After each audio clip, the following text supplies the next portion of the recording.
Okay. That's new. Look at that. Hey, an umpire and a vampire score off week after week, reviewing shows outside their own, or reviewing movies outside their own strike zone. This week's movies, the 2022 horror flick Barbarian and the 2001 sports movie Summer's Catch, starring Freddie Prinze Jr., Justin Long, Jessica Biel, Georgina Campbell, Bill Skarsgård, and Matthew Lillard. No, and Fred Ward. Now two guys who never need to put ice in their glass. They just pick it up and it becomes cool. Tim Kretschmann and Jeff Miller. I'm glad you looked at the list to know what your name was. That was good. Look at this. Hey, everybody. Look at these graphics. Hot damn. I did some cleanup. Yes. Did some cleanup. It looks good. That's a baseball term, by the way. What? Cleanup. Cleanup hitter, yeah. Yeah, that's me. I do have a couple negatives, but that's... Hey, everybody, remember, Dead on the Bases is our show where I'm a horror fan, and I give horror movies to my sports fan friend, and he gives me sports movies because he hates me. Wow, you called me your friend. Jeff Miller. Wow. We call him the Ump. What we don't call him is Mayor of Muskego. 2 years. 2 years. I don't know about that anymore. I've kind of given up on that. But we have a good show, an adequate show. We have a great show for tonight. This is going to be a great show tonight. We've got two great movies. Two great movies. Made great together. One great movie, and then the one I had to watch. And a horror movie. Yeah. In fact, let's tell everybody the movies that we're watching tonight. Well, we've already watched them. Wow. Is the horror movie Barbarian. Yes. Oh my and God. Summer Catch. Yes. And I think tonally they're about the same. Okay. Yes. As much the same as Black and White. Yes. They're not even close. They are so completely different. I watched them within about 24 hours of each other, and I was like, these movies could not be more diametrically opposed than any two movies in the world. So you kind of did the Barberhammer thing, where you watched Barbie and Oppenheimer. Right. Did you watch those two together or not? No. Did you watch one of them? I watched both of them, and I was underwhelmed by both. Oppenheimer is obviously the better film. There's no question about that. But people are making it out like it was the greatest movie. It's not even the greatest movie that guy made. But why did they do it? Why is everybody saying, oh, you had to watch them together? Was it like a salty and sweet thing? Was it kind of like a yin-yang? It was because they wanted to sell movie tickets when we were coming out of COVID. That's why. My wife tried to watch Barbie on the flight. We took a I feel bad for her. And she got 5 minutes in. She's like, this is it. I'm done. It sucked. And there were people there like, we got robbed at the Oscars. No, it didn't get robbed of anything. The amount of money that it made for being that poor of a film is astonishing. And at least Oppenheimer, I can sit there and go, it's a quality film. It's not my cup of tea, but it's a quality film. It was well made. It was, all that stuff. There is nothing to recommend Barbie. Did Barbie make that movie, a lot of it, because of watch the two of them together, do you think? The reason it made as much money as it did was the marketing people behind it marketed the hell out of it. Okay. Every one of them should be getting a nice big fat check that year because they made water in the wine on that one. All right. Hey, everybody, it's time to talk about Summer Catch, our sports film. All right. Now, I'll show you right here are my notes. Jeff. Yeah, good. Look at how long I had. I am not going through all this. Why not? I'm not going through all of it because this movie's not worth it. But I'll show you my notes when we get to mine. Yeah. Don't even look. What are you looking for? They're all up here, folks. They're all up here. Oh, boy.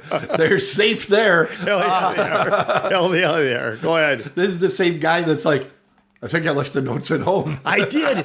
Wait, we got to tell them. They were sitting right out in the open. No, we have to tell them that. So here's the thing. So I just told them, Jeff. But they don't really know. So, but let me just tell them one quick thing. And I won't take a lot of time, but I might, but I won't. But here's the thing. So listen. So every week that we do this, I come over by Tim's and either I'm buying food or he's buying food. We have dinner together. That's We have a nice. system. Yep. And then we have a little recap of what we've been doing, whatever. Right. And I'm here and I'm eating pizza. And I'm not even thinking about it. We had pizza Domino's, by the way. And so, but that's not a spoiler alert. Big sponsorship. It is a big sponsorship. So then what's going on from there? So then we get done. And I'm like, oh, wait a second. I have to go get some stuff. And I'm like, okay, well, what do I have to get? I have to get my keys. I'm like, where are my keys to my car? And I'm like, but I really don't have to leave yet. But wait a second. I don't have my notes. Keep in mind, everybody, we live 7 minutes apart. Right. But tonight I got lost. Anyways, I didn't really get lost, but I kind of like overshot it. Like in an Apollo 13, they went around the moon to come back. I went to True Value, like the Muskego one, to come back. And then I went past it again and I saw Plum Creek and I'm like, I'm too far this way. It was kind of like, it was like one of those duck things and you're shooting the ducks at the amusement park and you're just going back and forth. But I got here. But anyways, I regress. I trigress. What is it? I regress. So I went out to my Jeep and I'm like, hey, wait a second. Digress. Yes. So I go out to my Jeep. I'm like, okay, here are my keys. But I like regress. But get this. Where are my notes? So I come back in. I'm like, Tim, it's all coming from up here. I don't know where my notes are. And there were my notes. All right, let's go. You had to say that before you could find it. There's no way you would have found it because had you not just given up. Do you want to hear something that I just figured out? When people always say as you're growing up. It would have been awesome if you drove all the way back home. That would have been hilarious. No, I would have been pissed and this would have been a crappy show. But listen, I've been hearing this, but listen to this. No, I didn't swear. I know. I just want to make sure I can reach it. Well, listen to this, though. You know when you always hear... Get mine there. When you always hear, it's the last place I looked. Well, of course it's the last place you look because you're not going to keep looking once you found it. But I didn't figure that out until just recently. I'm like, the last place is where you find it. So there you go. Anyways, go ahead. Summer Catch is a weird little movie. It's not weird. Oh my God. You're starting out hardcore bad, but all right, go ahead. It's not weird. Wait, would you let me do my review? Yeah, go ahead. It is going to be a superior review from what I do usually because I've had a lot of time to think about this. There we go. And it wants to be a rom-com. Mm-hmm. It wants to be a sports movie, a specific type of sports movie. There's two types of sports movies. Okay. And then the options on each of the two types is how much drug usage they put into it. But there's the underdog team that wants to win. Okay. And the underground athlete or the underdog athlete that's trying to make the team. Those are the two types. Like the rookie is kind of one like this, where it's like, will he make the team is the big goal. And other times is the team going to win the World Series or whatever. So this is a rom-com and it's trying to do the sports. I call it like recruitment type of show. So, but as a rom-com, it's a very typical rom-com. It's poor guy, rich girl, daddy doesn't like that rich girl likes poor guy. Daddy throws old ex-boyfriend into the mix, hoping that she'll latch on to him instead. Spoiler. Then also makes financial threats to try to keep him away from Jessica Biel. Okay? That's all the stuff that is standard operational rom-com stuff. But the movie does a few things to try to circumvent your expectations on this, where they literally took conventions of the rom-com and just did it different. Usually there's a meet cute where the boy meets the girl in kind of this awkward way. There's usually some sexual innuendo or something, but they meet cute. It's just cute. In this movie, it's more like Jack Tripper in Three's Company falling off the bicycle, because he's sitting there on the lawnmower and he goes through the azaleas or some shit. And then Tim, and then he hits. He falls on the beach. It's on the beach.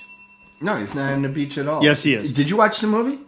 Oh, you're talking about that? I thought, Yes. I was on Three's Company. I'm sorry. Yeah, right. He's got a lawnmower. He mows over the azaleas. Yeah, that's true. And then Fired. He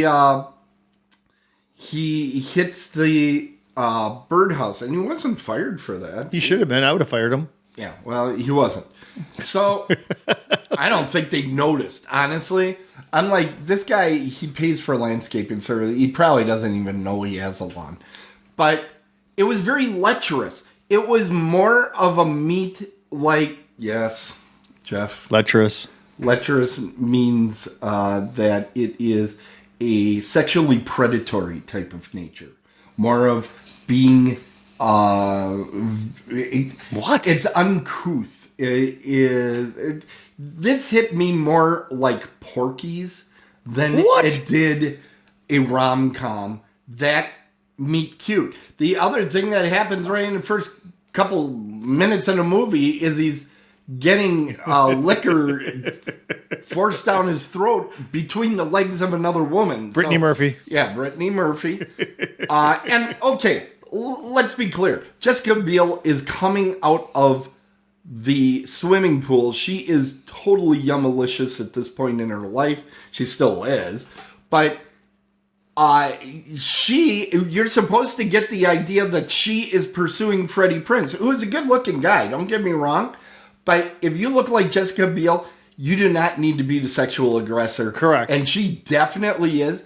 And Correct. They make sure that you know it, because in the dialogue, she even says, hey, I shouldn't be chasing you. It's like, hey, everybody, we know this is a rom-com. We're trying some things a little bit different to make it different, but we really don't know how to do it that well, so we're going to tell you what we're doing as we go. Ridiculous. It didn't need to go down that way. And even at the end of the film, most rom-coms end with the man chasing the woman through the airport. They're always leaving, and that's fair enough. At the airport, but instead of being inside the airport, they have them right down on the tarmac, driving around doing donuts, I suppose. And honestly, if you watch the movie, not 100% sure she didn't get on the airplane. Not 100% sure. It's kind of like, she's kind of like, okay, well, that's happening, but I'm going to miss my flight, is the way it came off to me. He literally comes up, instead of saying, oh, I love you, I can't live without you, blah, blah, blah. He does the equivalent of Joey saying, hey, how you doing? It's like, what the hell?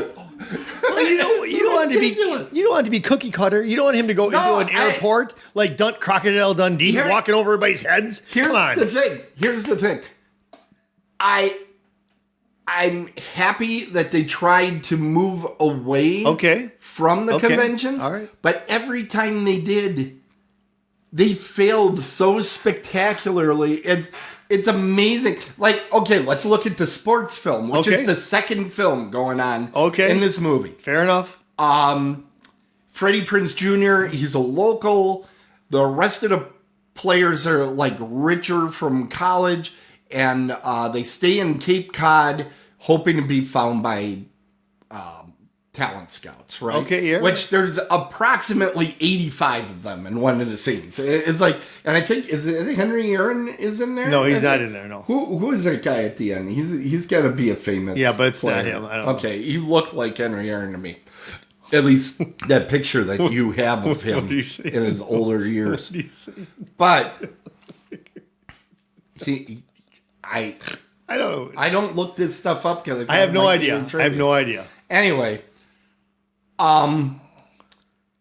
they keep saying, oh, he's self-destructive. Oh, the bad behavior. The only time we've seen the bad behavior is in the first scene when Brittany Murphy's doing what she's doing to him, and he comes in the thong, right? The rest of the movie, he seems pretty level-headed. He does. His dad is the hothead. He's okay. Well, his dad is kind of a hothead. He's not even really over the top either. So it's like, well, everybody's telling you, oh, you're throwing away this opportunity. And I'm watching it, I'm like, I'm not sure he is throwing away the opportunity, and I'm not really, I'm not seeing it. So again, they have to put a lot of dialogue out there because they can't show. They have to tell you, oh, he's screwing up this opportunity. I didn't think he was. It is no shame to not make the majors. You know, it would be nice, but there's a lot of ways to not make the majors. You don't have to be self-destructive, not make the majors. All you have to be is not as good as those other guys. And there's a lot of good guys once you start getting up the ladder. So he becomes buddies, and there's another typical sports thing. He becomes buddies with the most charismatic actor in the movie, Matthew Lillard. And by the way, take a look at the top 3 people in this movie. You have Freddie Prinze Jr., you have Jessica Biel, you have Matthew Lillard. Yeah. Freddie Prinze Jr., arguably his most known character is Fred from Scooby-Doo, horror-related. His other would probably be I Know What You Did Last Summer. I do. Jessica Biel, very well known for her part in the Texas Chainsaw Massacre remake. What? Not the one that you want to see, Alexandra Daddario. She made one. No kidding. And Matthew Lillard is literally the first Scream movie he was a huge part of. And he's in that Five Nights at Freddy's movie. So you have like a horror triumvirate right there at the top of the movie. In fact, why don't we do that right away? Wait, are we going to that already? Well, I'm going to do that because I'm already talking about it. Let's take a look. I just told you about Freddy and big FPJ. Big stuff. What? FPJ. FPJ. All right. Everybody calls him that. So you got him. He's got big horror credits. You got Jessica Biel, who did, now her Texas Chainsaw Massacre was 2003, but she also was in Blade Trinity, which is famously the one that was with Ryan Reynolds. And the one where Wesley Snipes went completely insane. He went completely nuts. But that's a horror movie? Blade Trinity? Oh, yeah. The Blade movies are vampire movies. Oh, they're vampire. Guess what? I didn't know that. Okay. Well, now you do. Okay. All right. I haven't given you any of the Blades? Apparently not. I would remember. I need to give you one. I don't need memory care yet. I think Blade 1 is a great movie. B.O. Blade 1. People go back and forth. Some people really love Blade 2. I'm not in that camp, BT. even though I love Guillermo del Toro. And Blade 3, people either love or hate that one. They have strong feelings. I like that one a lot, particularly because of Jessica here. But anyway, and then we talked about Matthew Lillard. Matthew Lillard has 178 credits. Really? 29 of them are horror films. At his age, he's already 178 movies? 178. Damn. Well, I think he's our age, isn't he? Well, I think he's right whatever about the case our may age. be, that's still a lot of movies. Yeah, yeah. Now, also in the movie, we had Fred Ward, who is a Hall of Famer. Tremors. For Tremors, that's right. So he also did some episodes of Hitchhiker, which is a show you liked. And I like it too. And Cast a Deadly Spell, which is a movie I bring up every time I can because I think it's really great and not enough people have seen it. You know, when I think of Fred Ward, I think of him in Secret Admirer, where they show that vein in his head throbbing every time he gets upset. That's all I think of when I think of Fred Ward. Okay. It's true, though. That's what I think of. When I think of Fred Ward, that's what I think honestly, when I think of Fred Ward, the first thing I think of is Remo Williams. I didn't know that. Really? Yeah. Oh, you would love it. I know what that is. We'll talk later because I'm already taking too much time on this. I know. Brian Dennehy. I know him. He's my favorite Western villain. He was in Silverado. He is spectacular in it. He plays Ed Gein in To Catch a Killer. He has 185 credits. The only one that's got more than Matthew Lillard, but he's much older. And he has only 5 horror credits, including an episode from Darkroom, my absolute favorite TV series anthology of all time. Of all time. It only had like 8 episodes, but he was in there. Brian Denny, he's also in Rambo, isn't he? Yes. He's the sheriff. He's the sheriff. All right. I think Brian Dennis, he pound for pound is one of the best character actors ever. In fact, like his scene, they have a scene where you almost wanted to put across the bottom for your Oscar consideration. Really? Because in this movie, remember? Wait, in this movie? In this movie, he has a scene where he sits down with Freddie Prinze and he says, you know, that one day it'll all come together. Yeah. He acts the hell out of that scene. He just really did a great job with that scene. But he's given really poor material. And you just kind of go, oh, that's too bad they gave him garbage to work with. Did he doesn't have an Oscar then? No, I don't think he's ever got it. Is he alive? I believe he's still alive. All right. You want to see a great Brian Dennehy movie? It's called Bestseller. Okay. Where he is an author and he writes true crime books and he meets a real mafia hitman that was played by James Woods. And this real mafia hitman basically tells him, you're full of gunk. This isn't how this stuff actually goes. And they start, and there's like a mystery that they're unraveling. Really? And it is so good. All right. And it was one of those direct-to-video type things back when those were huge. Back when there was VHS, not even DVDs yet. And it's such a good movie. It's just criminally underwatched. This is the brother character. Jason Gedrick. Oh, yeah. He actually has a fairly decent percentage. He's at 9.3%, but it's mostly anthologies. So he was in The Hitchhiker. So that must have been that time frame. Yeah. And of course, our Canadian Outer Limits that means to me that he must be a Canadian actor of some kind. We do need to bring up Brittany Murphy, even though she's really only in a few scenes. I looked at her horror credits that IMDb gave, and they had 5 separate ones.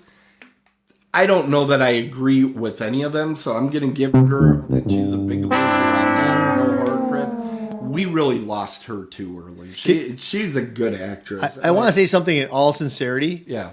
You know, actors, they do pass and all that. And you know what? They really don't, to me, honestly, they don't really affect me. But for some odd reason, I have no decent reason why. But when I heard about this, I was going to a Christmas party and I heard about it and it affected me because I'm like, really? I couldn't believe it. And I really didn't know a whole lot of her work. I saw a little bit of it, and I don't really have any connection to her. I didn't like say, oh, Brittany Murphy's got a movie, I'm going to go see it. But for some reason, I think like you said, the age thing just for some reason hit me. She was about the same age as us, and she was definitely, everybody was saying this girl is about to become huge. Something about it triggered me. I don't know. She was just like at the precipice of becoming big. And, you know, and she could have been, you know, like last week I was talking about or last episode we were talking about with Driven. She could have been that flavor of the day. And 5 years later, nobody knows who she is. But she just seemed like she had more than that. Mm-hmm. Also in the movie is another horror masterpiece actor, Bruce Davison. He played the original Willard in the movie Willard. And it really kind of, his career was based on that. You know what? I take it back. He has more credits than even Brian Dennehy, 286, Jeff. Yikes. 286. That's like Danny Trejo area. That's a ton. Yikes. He's done 31 horror films. Did a lot of TV anthologies, including our beloved The Outer Limits back in the day. Damn. Outer Limits. They did a lot. And our chubby chaser friend Mark Blucas, he is kind of horror royalty as well because he was in the Buffy the Vampire Killer TV series for like I think 2 or 3 seasons.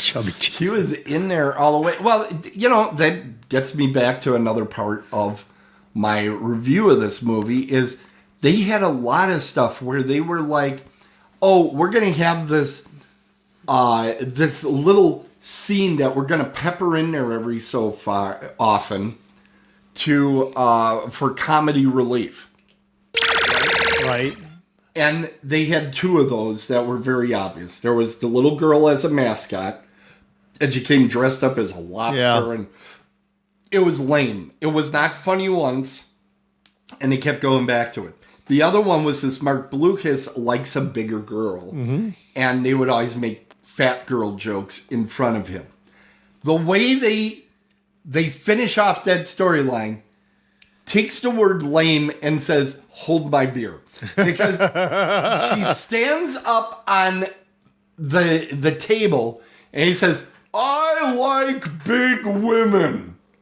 Oh, wow, what a revelation. Get this man an Oscar. That's the greatest scene since Sally Fields held up the Union sign.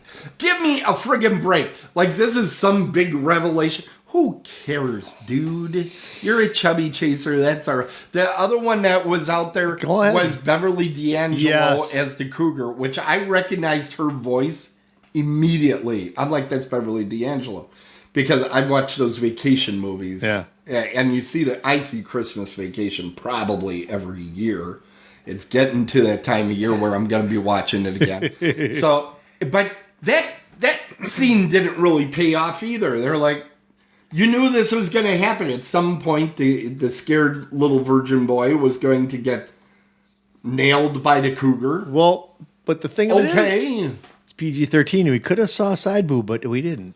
Well, I'm not even saying that. It didn't even end didn't. clever. You're right. It was like, okay, that happened. You're right. Now, I will say, material-wise, the adult cast does better with their material than the younger cast. Because Brian Dennehy's impassioned speech was very good. The showdown between Bruce Davison and Fred Ward, where Fred Ward says, you can keep your business and shove it. Yep. Those were very well done. Those were very good scenes. The problem is everything that connected them was garbage. It was very lazy writing throughout. I will say, the movie was professionally made. Everything was well lit. Jessica Biel looks yummy in all but one scene where you don't see her belly. Otherwise, they're like, she's hot. We better make sure her midriff is available for viewing at all times. So they did some good stuff there. But, this whole pissing away an opportunity. Where does that one end up? Well, he gets the big game. He's doing great, and I don't even care. He finally shows the good sense to just pull himself out of the game because his pitch count is excessive. Wow, you're just pushing buttons, man. Why isn't there a picture of Craig Counsell? I will say that's the one thing I thought actually paid off because at the end they always make the team. They're always, no, they don't. Most of these movies, no, they don't. Okay, which one did we see where the main character that was trying out for the team did not make it? I'm drawing a blank, Jeff. Go ahead. Give me your movie knowledge on this. Okay. Now that you're done with that. They didn't make him a superstar, though. Usually, they make him like they're the top shit in the... they're like the top superstar and everything. And I won't spoil the very end of the movie, Spoiler. He isn't the superstar, but he did make the team. But he isn't a super duper star. I thought, okay, that's at least okay, but it wasn't a sticking the landing. Right, but the way they ended it, it was conducive to the way he played in the whole show. If you remember how it ended, they tied everything together going, that's him. Yeah. So, I mean, here's the thing, Jeff. I'm going to give it the score here and say, oh, wait. We have to do more. DVP we got to do with the FPJ. The DVP. The FPJ.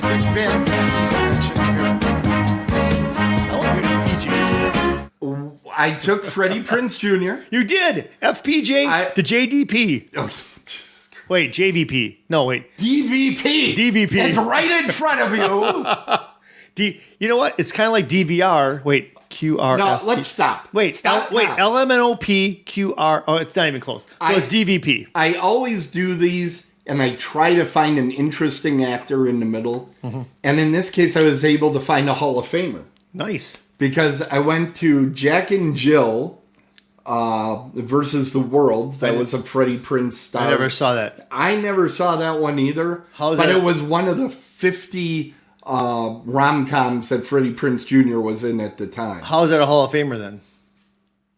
I said the actor that was in gotcha. Right. The Hall of Famer is Robert Forster was in that film. Robert Forster, you remember, is the lead of Alligator. The lead of Alligator. I remember that. Okay. Crocodile. I remembered it. So Robert Forster was in a movie called Demolition U, which once I found out about this movie, it is sitting in my queue. This sounds so freaking awesome. It's fantastic. It's a good movie. Tell me about it, Jeff. It tells you all about it in the title. Demolition. Come on. Go ahead. Finish the connection, please. May I? Yes, please. Okay. Corey Haim is in it's either like a university or a academy for teaching that, and it's quote Die Hard in an academy. Corey Haim, the whole place is taken over by terrorists, and he's like. Are you serious? This movie exists. I am looking for it. I have to watch this. I gotta find it. It sounds so freaking awesome and cheesy. I gotta see this film. So this is why we do DVP and all that, so I can find movies that I want to try out. Jack and Jill versus the World, I'll probably live without seeing that one. Demolition U, this needs to happen. So that's our Dick Van Patten connection, Jeff. I have a Jack and Jill connection. Jack and Jill went up the hill, both with $1.25. Jill came down with $2.50. Oh, Andrew Dice Clay. There you go. All right. Of course I know that. So what kind of score did we get on this one, Tim? This should be very, very favorable to me. What? I think. What? You got it. All right. It's got to be. I can change it. No, don't start doing that. That doesn't count. But Tim, this movie almost defines mediocre. It doesn't do anything well. It doesn't do anything truly bad. But like even the villain of the piece, right? The villain of the movie is the other pitcher that's wearing a rainbow glove at the beginning. Yeah. He doesn't pose any threat really, or he's just living his own life over there. What if he would have been? So let's just say that. And then the best part is Brian Dennehy is mad at the entire team yelling at them. He already kicked these two off for the screw up they did. I'm like, this doesn't even make sense what's going on the screen right now. Would I've got a better score if, let's say, that one pitcher, the villain? Well, first of all, you didn't make the movie, so it isn't your fault. I picked it. Don't. Okay. Fair enough. But what if the pitcher, the adversary pitcher, would have been dating Jessica Biel? That actually would have made it a lot better. See? The other thing that would have made it a lot better is, if you remember, I said it's a sports movie meets a rom-com. Yeah. You know what a rom-com generally has? Romance and comedy. And the comedy is missing so big time. And the comedy that's left is almost more raunchy comedy than There's no raunch in this. There's no raunch in this. What is it that Beverly D'Angelo does? Okay, but all right, there you go. But you don't see anything. And the meat cute is very lecherous. So I got plenty. And if anybody wants to read this entire 30-page novel I wrote about this, it'll be sitting out in my Tracked account. Nice. With all my other reviews. I want to read it. Do you really write a review about all these? Not this length. Okay. Usually it's like a little half a paragraph. All right. This one, I honestly, I really like your idea with the picture. This is a movie that, with a couple changes, could have been great. Do I get an extra point for coming up with that great idea? You do not. Well, that's a great idea. Thank you for... A 6. Good job. It's a 5. What time is it? It's Merch Madness, but look at that. I love Merch Madness. Make the merch money. With the new graphics. For those of you that only listen, we've changed the graphics. Though I still have the old pumpkin head behind us, which is fine. Okay, I can get a new one. No, don't do that. I'm gonna get one like the size of the room. Don't do that. But I'm gonna make a hologram. We've kind of upgraded. What we should do, Tim, what we should do is we should get a hologram that walks around here with a pumpkin head. Like a hologram person walking around. Wow, does that sound like a horrible idea? Okay. Wow. Let's do... I'm just trying We will return you to the regularly scheduled program in just a moment. But first... Let's make some merch money.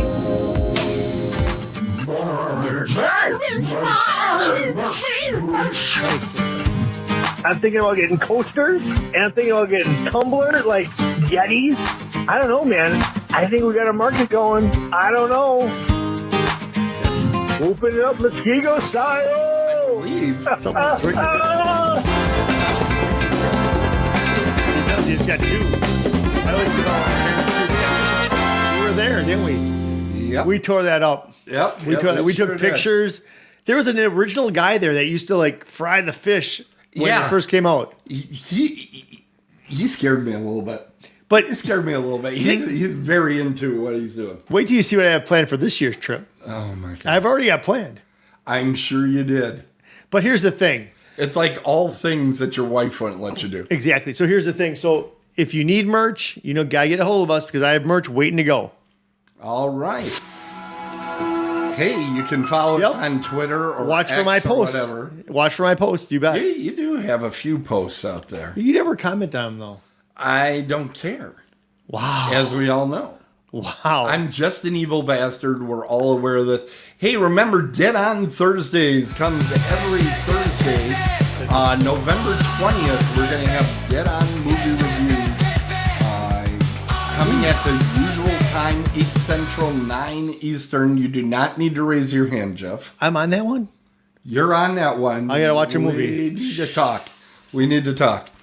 I also want to remind everybody that Sean Weiss is coming out to Dark Side Collectibles out on February 7th. Get your tickets now. They're starting to go. And coming up on Mondays, it's the Monday Mayhem Jeff. We have some massive shows coming up, but we don't want to let the cat out of the bag. Or the squirrel. Or the squirrel out of the bag. But just tune in on Monday. Look at you hitting the post. Damn. Look at you hitting the post. No, here's the thing. You could be in the worst. I'll tell you what, people. Monday is probably the worst day of the week for people to go to work because they're like, I gotta work. Watch the show on Mondays. I guarantee you, I was kind of like a mid mood right now, but I heard the Monday music and I saw the squirrels and I just put a big smile on my face. It is odd. You probably need therapy after watching the show, but it is unusual. It'll get you through your day. Hey, everybody, remember Horror Realm Yes. 2026 coming to Pittsburgh February 27th through March 1st. Get your films in by sending them to hrfilmpgh@gmail.com. Lots of great guests coming this year. Do you have any you're particularly looking forward to, Jeffy? Yes, I heard that. Yes, there's a few out there that I'm going to want to see. Okay, I know which ones they are. Yes, There's Tiffany Shepard. there they are. And Allie. There you go. I like that new picture of Tiffany that you put up there. That's a smart picture. I drew them. You did. I drew that freehand. That's a smart picture. What's that from? Which one? The are you bottom pointing? right. Bottom right. I want to say that's from her Trek appearance because she.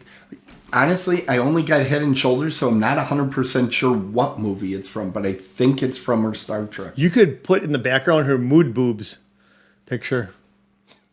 Or man versus I'm sure she's really pleased. Or we Man said versus that. Woman. That's a good look for her too. Man versus Woman is really good. You can find that on YouTube.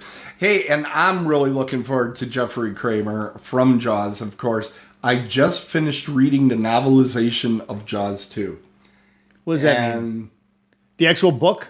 The book that they wrote from the script of the movie, except they wrote the book based on a script they ended up not using.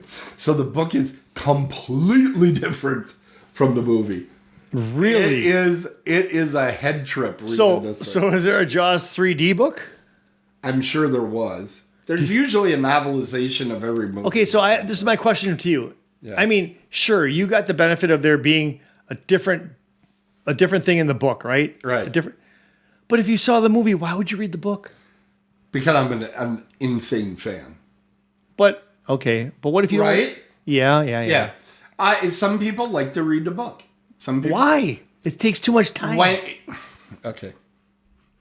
We'll just leave it. Some people like to read books. No, they don't. Okay. I mean, they do, but they really don't. They really don't want to sit there for.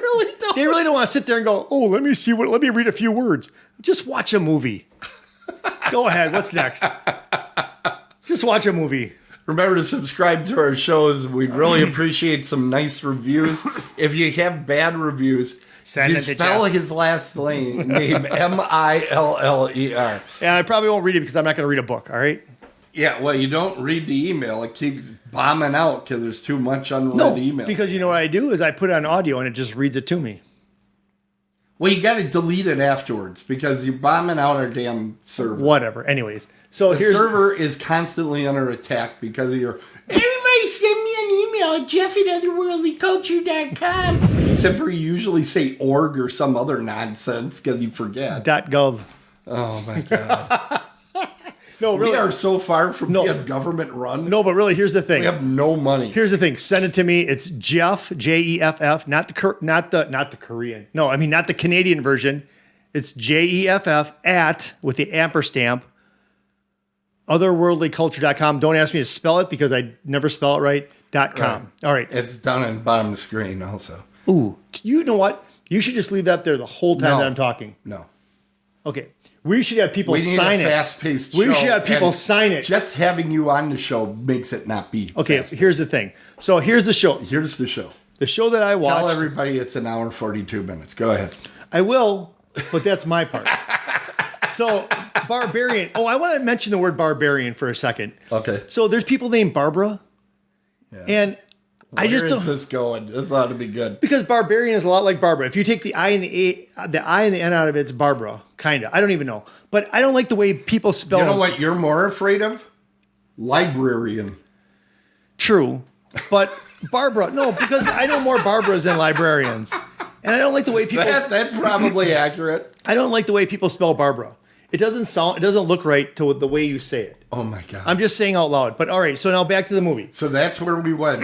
We went from barbarian to I don't like the way Barbara is spelled. Correct, because it doesn't look right. And another word that's not spelled right is now I'm going to say it. I'm going to say it the wrong way because that's the way it is in my head. Choli. I know it's not that. I know it's Chloe. But when I see it, it looks like Choli. Get rid of the H. It's not even worth it, okay? It's another stupid letter you got to write. It's Chloe. Now let's get back to my show. All right, Barbarian. So I had to watch Barbarian. Barbarian is I'm just checking we're not being punked. no, Barbarian is a 2022 movie, so it's fairly new. It's only a few years old. It's R-rated. There's some R-rated stuff in there, and it's 1 hour and 42 minutes and 37 seconds long. So remember that 1 hour, 42 minutes, 37 seconds. Now let's get into the movie. All right, so this movie, I'll tell you right now, this movie right now gives you a lot. Okay, so let's say you're drinking some wine. I'm not a big wine drinker, all right? But there's bourbon, right? But when you're drinking wine, they'll be like, oh, smell it, sniff it, wash it around your mouth. Oh, those are some notes of Sniff it. Sniff it. whatever that means. Oh, sniff it. Okay, that could be Hans talking. But anyways, so here's the thing. Listen. But let's think about this. Okay, if you're watching our video right now, if you're listening to it, our podcast, maybe you went to a wine tasting. You're like, oh, swirl it. You around. would have to be able to make it through. Like swirl it around, and then oh, those are some oaky notes of auburn leaves or some BS like that. Who even knows? They make some stuff up, right? I said BS. They make stuff up just to make it sound like something. But this does have a wine cast over it because it has those notes of the movie No Vacancy. So if you've ever seen the movie No Vacancy, you get a feel of that. You get a feel of hostile in this. This movie, I'm right, Tim. This movie is done. I'm waiting where this is going.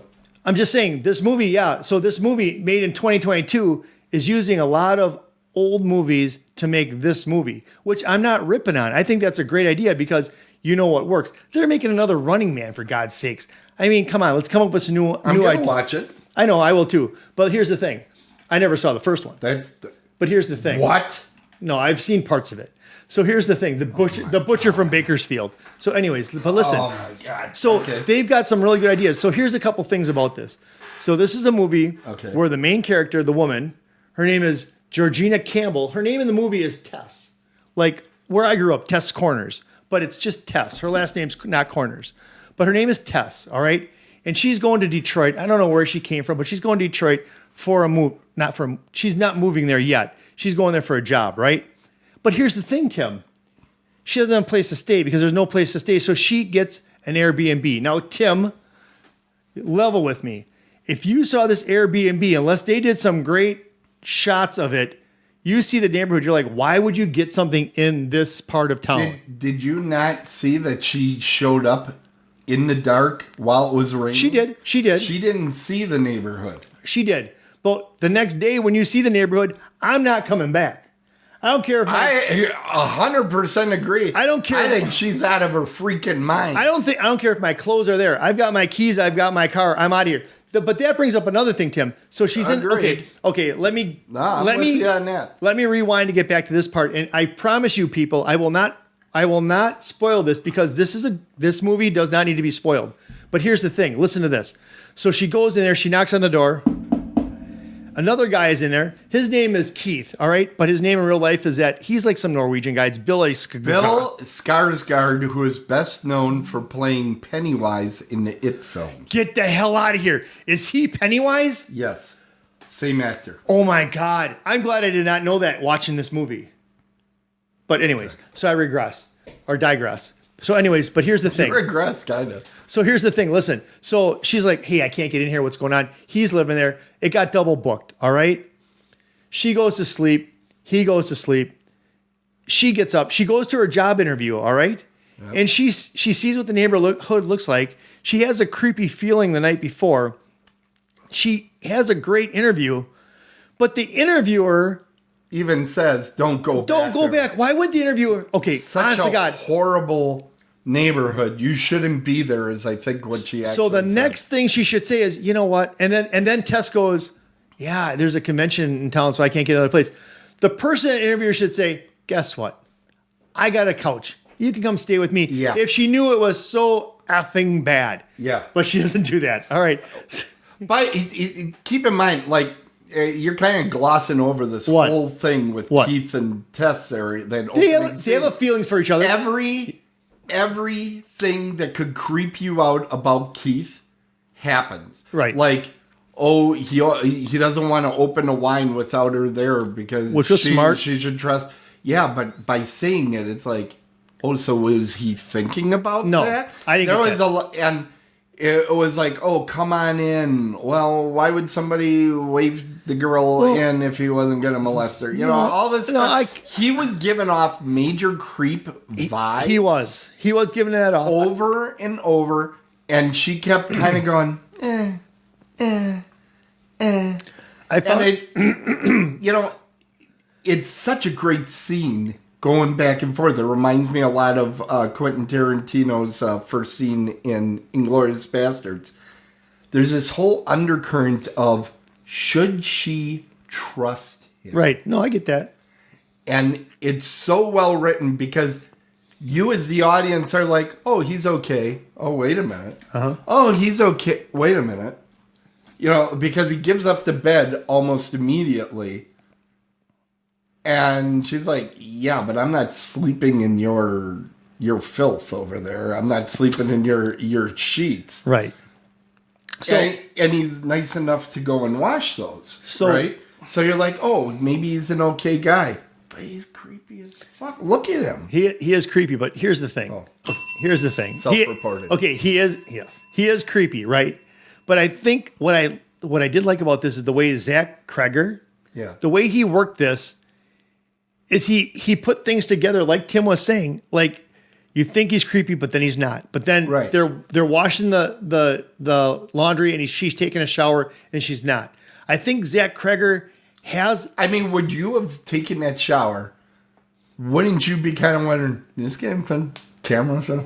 I would have looked around, but here's the thing. Yeah. But Zach Kreger, I think, has a toilet fetish because in the first half an hour, she goes to the bathroom 2 times in there, and you see her going to the bathroom, right? But you don't hear anything, but you see it.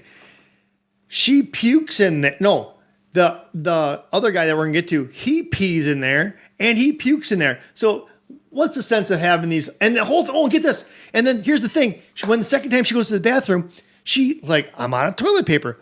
So if I have an Airbnb, my toilet paper is going to be upstairs in the bathroom so people can get it. No, this toilet paper is down in the basement. So she has to go down there. Extremely creepy. With no lights, whatever. So anyway, so let's fast forward a little bit. Okay. So then I thought it was unique and I liked the way this was put together. They got all the creepy stuff going on and then you bounce out to Southern California. Yep. It's sunny out. Let me just look up the dude's name. Justin Long, which was in like a movie. He was in like a rom-com with another Jennifer, but spells with a G. I think it was like New Year's Eve or something like that. But he's been in a lot of movies. Now, Justin Long is in this, right? Yes. And his name is AJ, but he's bouncing down the California PCH highway and all this. And it's kind of cool because you get away from the dark dinginess of Detroit, the armpit of the world, and you go out to Southern Cal. And he's going... And now you're finding out that he's in trouble. And he's like, but he turns out to be the biggest tool bag of an actor in Hollywood. And he's a tool. He's a tool, Tim, with a capital T, 2 capital O's, and a capital L. He really is. Okay? Because and then you find out that all the stuff that's going on, he's accused of some stuff, whatever. This is during the Harvey Weinstein stuff, so you can kind of get an idea. Yeah. Yep, you can kind of get an idea what's about, right?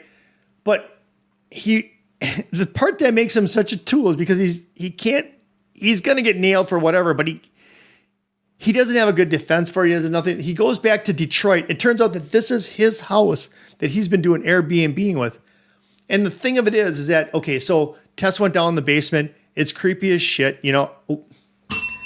It's self-reported. It's creepy, right? So he goes back there, right? And I'm not giving anything away, but he goes back there.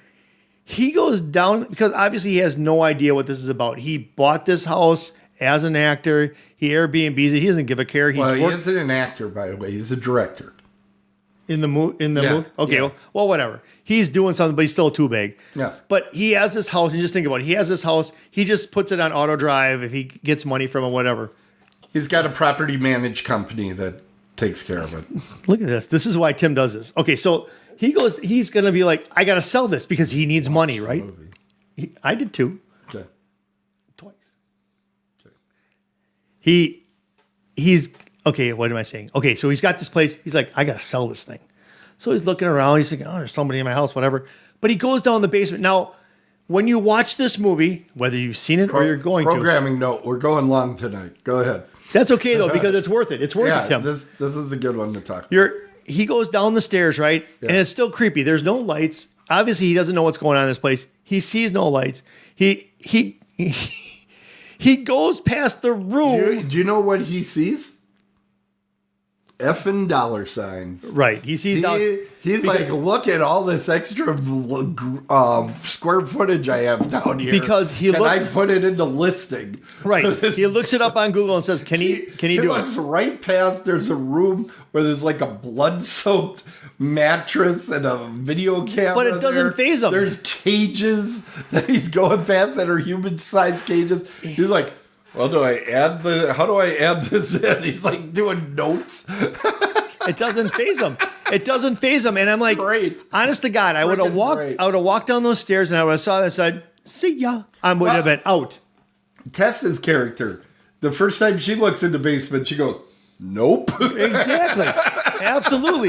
But this guy, he just sees dollar signs. Like Tim said, he just sees dollar signs. And he's like, oh, and now he finds the secret room where he's like, shit, there's stairs. He starts measuring. He just starts measuring those. And I'm like, there is no way. I wrote this down in my notes. There is no way in hell I would have went down those second set of stairs. There's no way in hell I went down into the basement. Yeah. I wouldn't have done any of that. I would have been gone. Pulling the creepy rope that opens the secret passage. Exactly. What is that? So it's a hidden secret passage you're going into. It is, and it's just like, even Tess, I'm surprised she went in there after she opened that up. But let's see here. So what else do I have? I said, I put in my notes watching this movie. 25 minutes in is when she got to the house. I put down. Well, that movie would have ended 25 minutes ago because I never would have got in the house. That's right. I have down that he's obsessed with people going to the bathroom, of course. Let's see. Now, did you recognize Richard Brake? I don't know. Richard Brake. He was the character. No, I don't know who he would have been. He was the guy in the past. Yeah. Yes, I know who the past. I'm gonna get into that, but yeah. Okay, go ahead. Okay, well, no. So just like they bounce from the dark dinginess of Detroit out to Southern California, you have another set of scenes with dark, dingy Detroit, and you bounce back to 1980, where they set the scene of how this house became the way it is. It's a green neighborhood. Richard Brake, who plays Frank, who is the guy that this is why this happened, he's at the supermarket. He's going and getting some baby supplies. But they show the house. And you've met him. Did I? You've met Richard Brake. He was at Horror Room. No, I didn't. 1 year or 2 years ago. And what was... He was in House of 1,000 Corpses. Then I did meet him because I know what you're talking about. Yes. He was in there. So he plays the guy that... Or he was in that panel, I should say. He wasn't. And I watched it.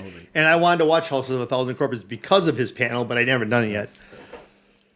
But I did like that, Tim. Again, I like how it went to Detroit, SoCal, Southern California, Detroit. He wasn't actually in House of 1,000 Corpses. He was in the... what is it? The Bloody Three? Whatever the third movie in that series is. That's the movie he was in. But well, why are you telling me House of 1,000 Corpses? Because that's what I remembered. Okay. I always forget the third one's name. It's like Unholy Three or something. It was Devil's Rejects was the second one. I forget what the third one was called. I didn't like it all that much. He was also in the Munsters. Was he the big monster? The Frankenstein one? He was. No, he was the. What was he? He was like the doctor or something, like the Dr. Frankenstein type character. In the Munsters? The Munsters movie is okay. I don't want to see it. Also not great. So here's the thing.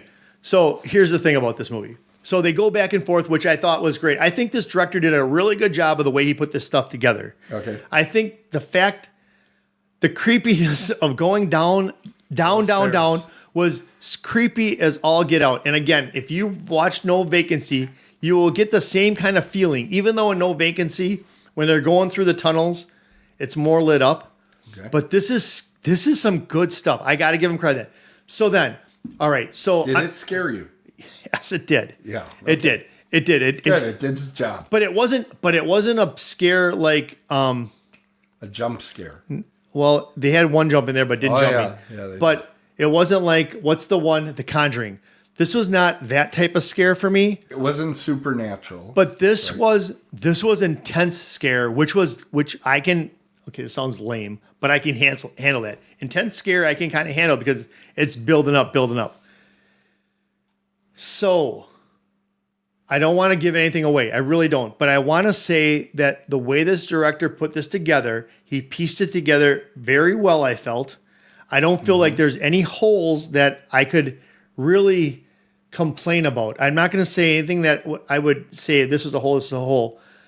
I just know that if it was me, I never would have went back in the house after she got back. There's a couple things that I never would have done, but she had that relationship and she had caring for people and she didn't want people to die.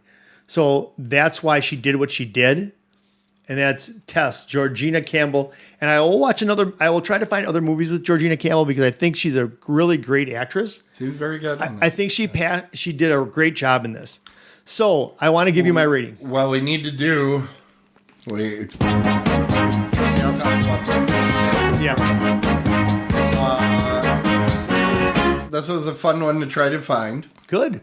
Drew found Justin Long. That's the movie I'm talking about. Justin Long attached to Drew Barrymore in the movie He's Just Not That Into You. That's the movie I'm talking about. And Drew Barrymore was in a movie that's kind of a documentary on how Snow White was made called The Fairest of Them All.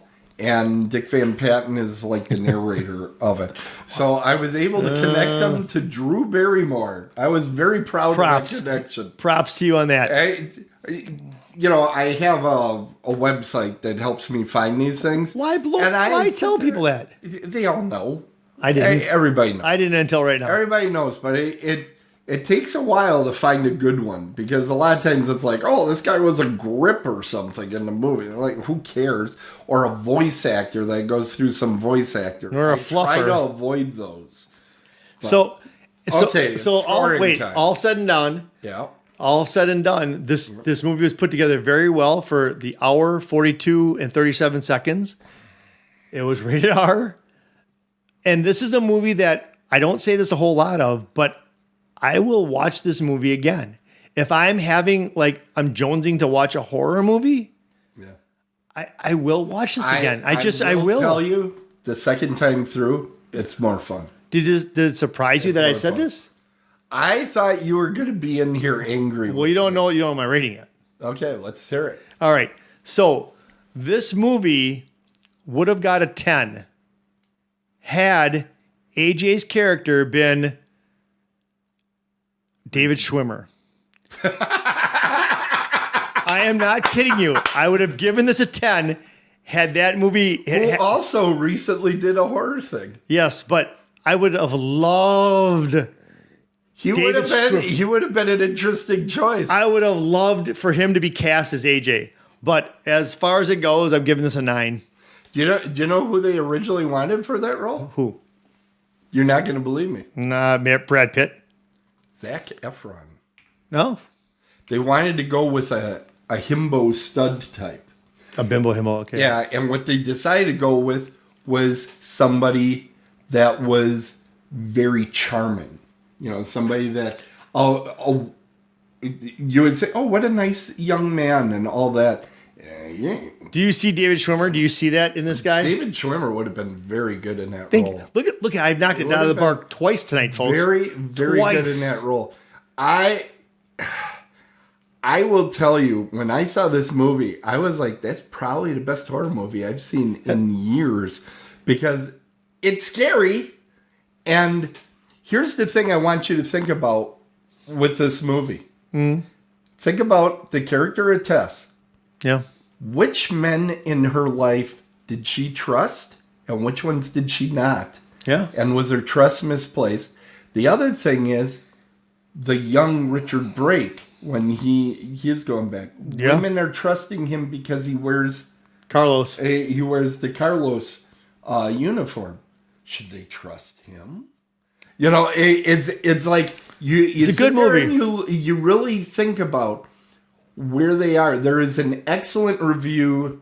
I have to mention this. There's an excellent review of this movie by Red Letter Media, who are Milwaukee guys. Yeah. And they deep dive. There is so much hidden stuff in this movie. It's unreal. It's kind of like The Thing. You just peel it back and it's like, oh my God, that was there. Oh my God. Because remember, there's also the police officers. Yep.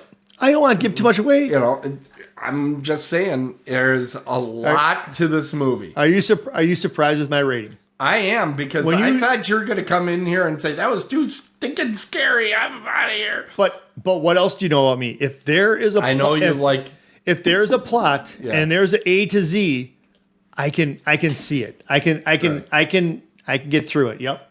All right. Well, it's that time of the show. It is trivia time. This is where I will say 3 statements and Jeff will try to figure out which one is BS. And Jeff will do the same. And if we correctly guess which one is not true, that's 5 points. So I'll go first. Okay. All right? Okay. The director of this film of Barbarian, Zach Krieger, was a founding member of a comedy troupe. Oh my God. What's the name of the troupe? I'm not giving you a lot of details. All right.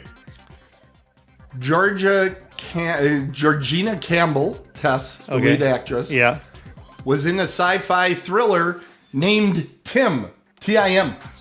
Okay. Which is probably a sign of great intelligence. What was it about? I'm not going into details. Aren't you supposed to start my timer? Not until I get through them all. Okay, good. Okay, that's why I'm giving you time to think here. Actor Justin Long, that's who we've been talking about. AJ. Actually is a Butterfingers in real life. He dropped a gun on accident when they shoot that one scene. So the director liked it, and he added the bit about him dropping the knife earlier in the film to foreshadow that incident. So the 3 again are, and I'm starting the timer, Richard Brake, director of the film Zach Krieger, was a founding member of a comedy troupe. Georgina Campbell was in a sci-fi thriller named Tim. And actor Justin Long is an actual Butterfingers. Those are all awesome. Those are all lame, man. They are all awesome. I only got 7 seconds left to get your answer. The answer to this the question, the one that's the lie, is the Butterfinger one. The Butterfinger. Yep. You're sure? I'm sure. Okay. You get 5 points. Look at that.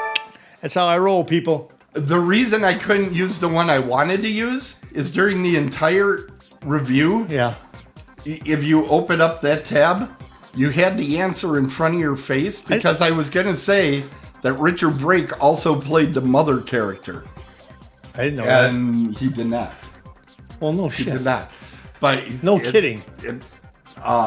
It was right on the screen in front of the. Who would have thought in their world that I would have said? I actually had to look it up. I didn't have to look it up, people. It was him. I didn't have to look it up, people, because he was laying in the bed. How could he have been the creature? By the way, the movie Tim does exist. It's some sort of robot movie. It's a lot of fun to watch. And one of them that I didn't use is that Justin Long, who is mostly known for comedy. Yeah.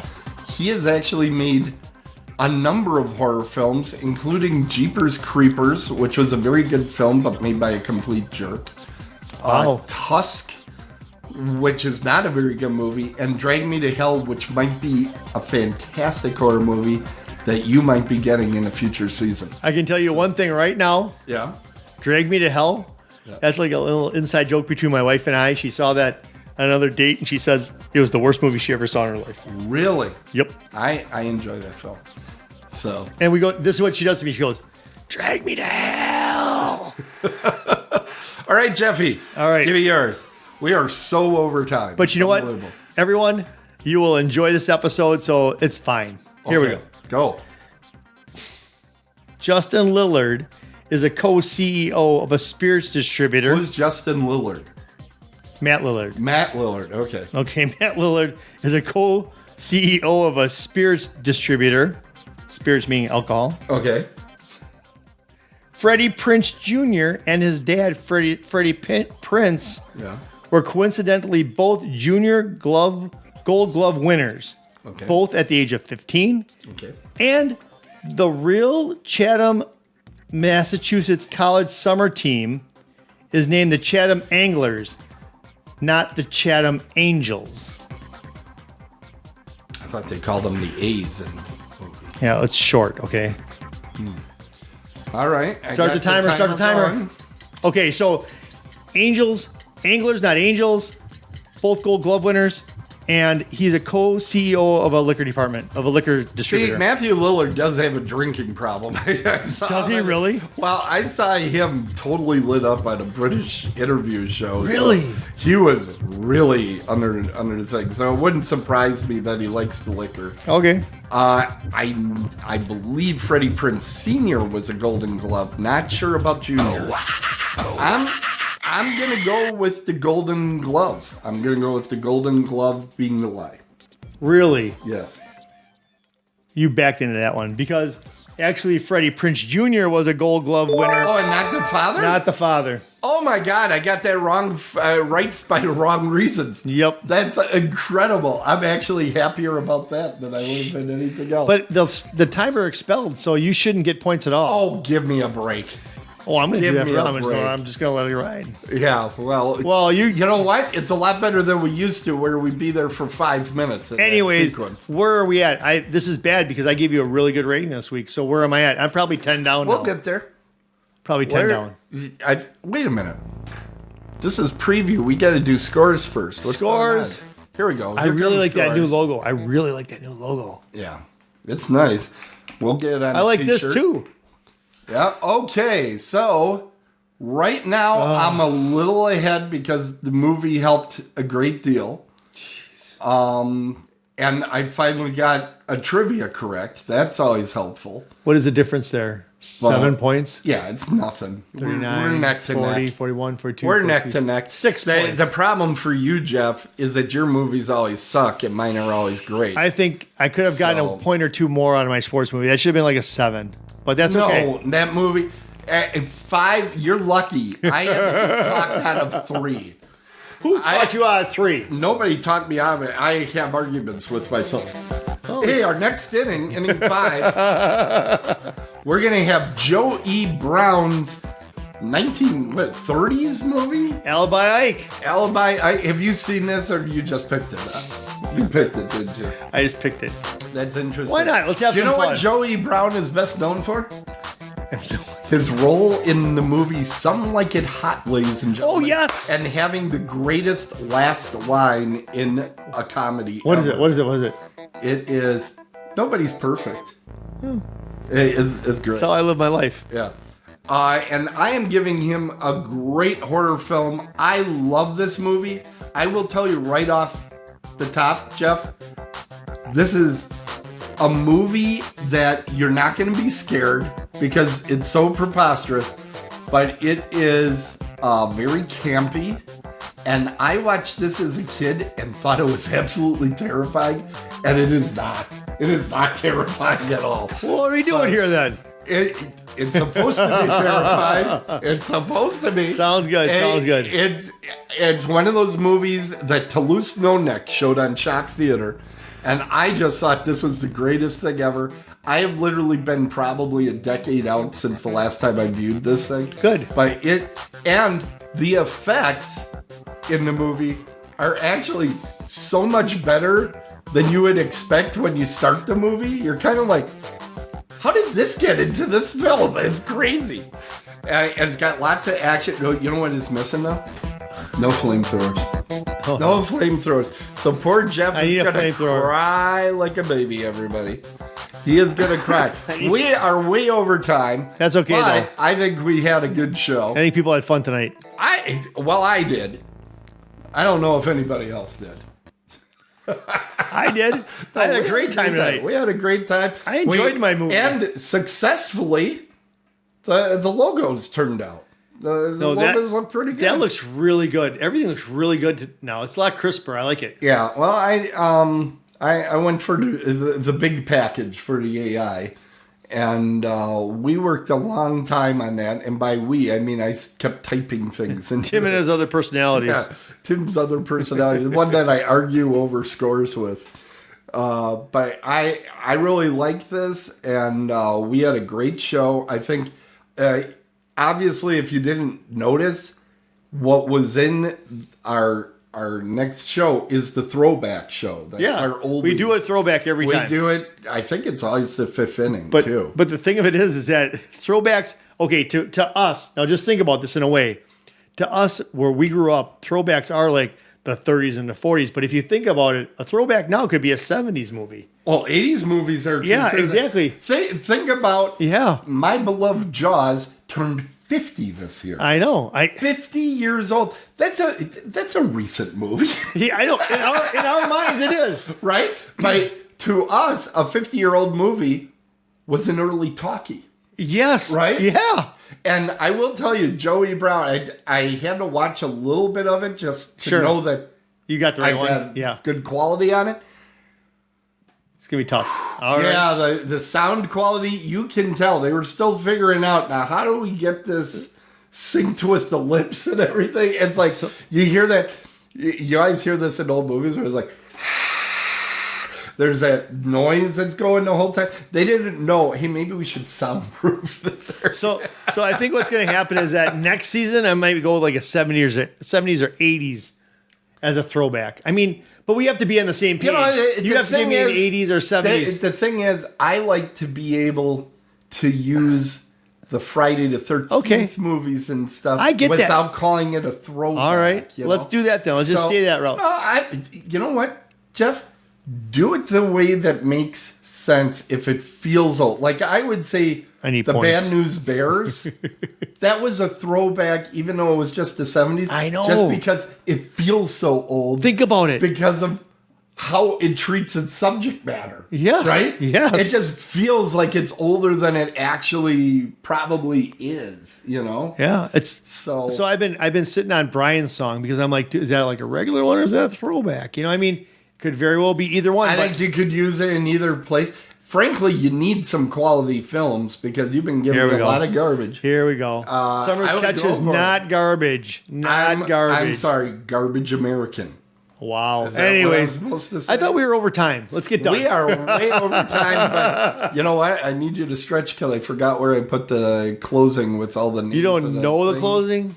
I know the closing. I keep forgetting where we're all. We're everywhere. We're everywhere. Just type in Jeff and you'll find us. It's a lot of work, but we did get us on Stitcher or it's a lot of work. It's a lot of work that Tim did. Tim deserves all the kudos. We're on Apple Podcasts, Amazon Podcasts, Pandora, iHeart, TuneIn, Spotify, YouTube, and you can actually yell at your Echo device and it will play Dead on the Bases to say Echo device, whatever your wake word is. I don't want to say it because it'll like jump Alexa. On. She's listening. If you say that and then you say play Dead on the Bases on iHeart, comes right up. Should I try it? We can do it after the show. Okay. We've already, these poor people just want to go they've home enjoyed this. Okay. So remember, everybody, if it's sports, it's a home run. Oh, go ahead. It's a home run.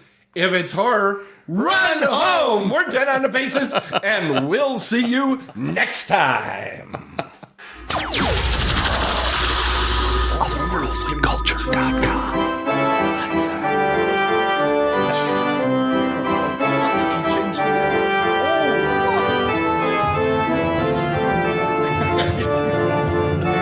I like that. I liked it too. What's so scary? Wouldn't that be something like turn? Oh, it does turn into something. That's good stuff, Tim. Wow.